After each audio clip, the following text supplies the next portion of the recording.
Matiari report अजीज़ गुल Khyber SSP Matiari Nurul हक रिंद जे सख्त हिदायतन ते मटियारी ज़िले की पुलिस जूं दबंग कार्रवाइयों एक मोटरसाइकिल एक हथियार बगैर लाइसेंस जो मंशियात समेत एक बदनाम ज़माना मंशियात फरोश समेत 3 मंशियात फरोश गिरफ्तार। हाला पुलिस खुफिया इतला मिलण ते बाब नूह गेट वेझो इमदाद खास के लिए जे कैबिन ते कामयाब छापो एक मंशियात फरोश इमदाद वल्द लाइ खास के लिए के 190 अदद Z21 गुटको समेत गिरफ्तार करे वरतो ऐं ॿियो मंशियात फरोश बहजाद वल दिलबर शेख के 110 अदद Z21 गुटको समेत गिरफ्तार करे वरतो। हाला थाने ते मंशियात एक्ट तहत केस दाखिल करे छॾियो ऐं ॿी कार्रवाई पुलिस भीड़शा कई।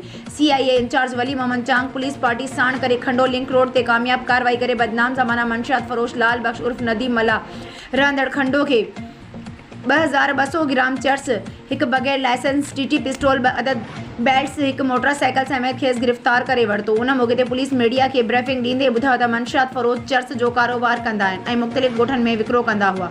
पुलिस पारां भेड़शाह थाणे ते 2 मुख़्तलिफ़ केस दाख़िल कया विया आहिनि।